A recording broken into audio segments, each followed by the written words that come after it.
Hello, hello. Welcome back to the Great Business Reinvention series. Today is day 4, I believe. And we are talking about location. My name is Krista Rizzo. I am a reinvention expert, a speaker, an author, and a permission granter for all of my clients, which they actually love to hear. We're going to talk about that in a different video series. But right now we're talking about a little recap. We talked about building a plan and creating a plan if you're somebody who is wanting to build a business or start a business, or you're a creative and you have an idea and you don't know where to start. Start with your plan. Then we talked about financing, excuse me, and money and why it's important and how you really need to dissect your relationship with money and understand your relationship with money. It's really important to do that, especially if you are somebody who feels intimidated by money.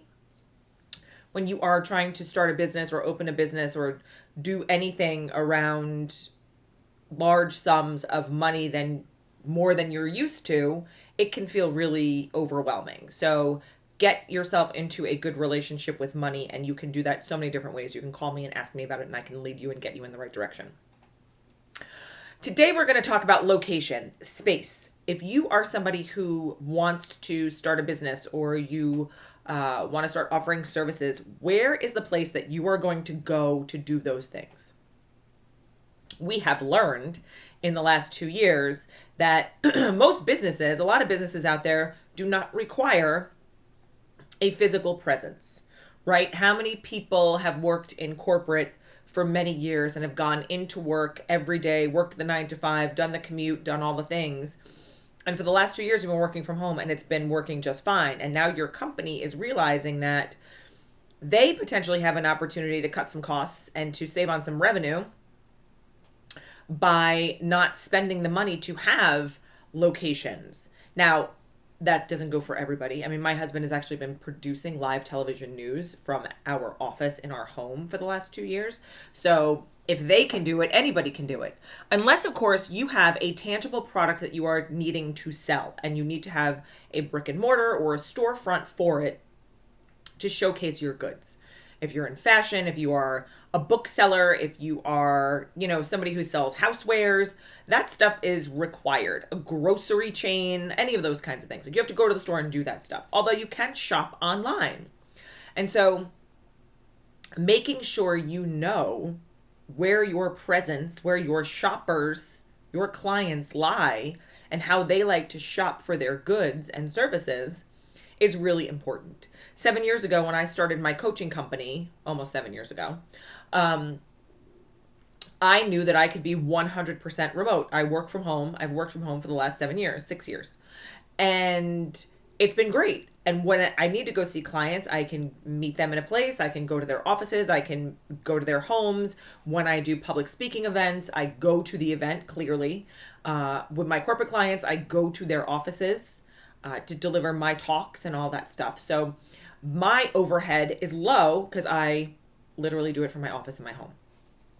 Or I will go to, a work place where, multiple people go and maybe use a chair there, or rent an office for the day if it's something I really feel like I need to get out. Because for a lot of creatives and entrepreneurs, working alone can be lonely. And there's a difference between loneliness and being alone. I actually love alone time because I am surrounded by people all the time in my own home. And so for me to get a few minutes of alone time is wonderful. I don't like to be lonely because that kind of feels boring and a little bit stressy and all that stuff. So make sure you know the difference between the two when you are trying to decide what the best location is for you. But if you're a service-based business, I suggest starting online first, right? If you're a therapist or a coach or somebody who provides a service, having an office in your home to save on costs, especially if you're trying to keep your budget intact and not blow the bank on a storefront or rent or any of those things, is amazing for your back pocket.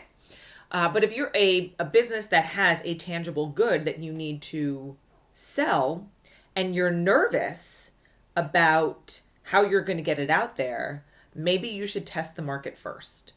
You can test the market by building your online presence, which we're going to talk about tomorrow. We're going to talk about marketing and visibility tomorrow.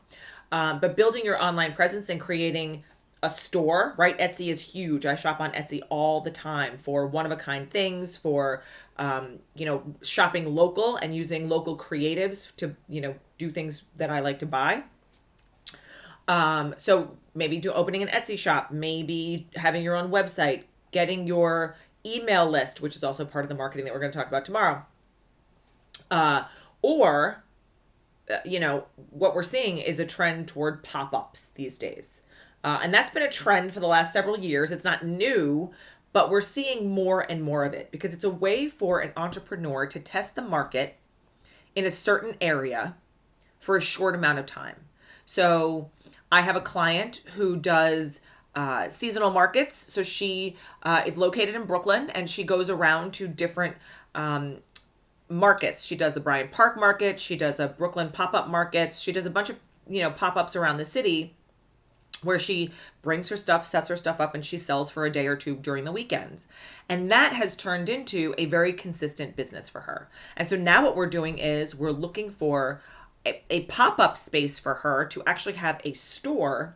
And then maybe once that kind of takes off, instead of having her own storefront, selling her goods to a larger store for them to display her things in. And then she can do a pop-up, travel to a different city and do a pop-up in that city. I'm actually talking with a bathing suit designer who wants to do pop-ups around the country during the seasons that bathing suits are in fashion or necessary.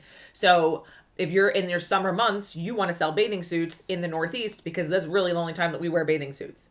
But if you are wanting to sell bathing suits in the winter, you're going to go to Miami, you're going to go to, Southern California, you're going to go to Texas, you're going to go to all the places that still have warm bathing suit wearing weather. So think about what location you want to have, where to start your business, where to get it out.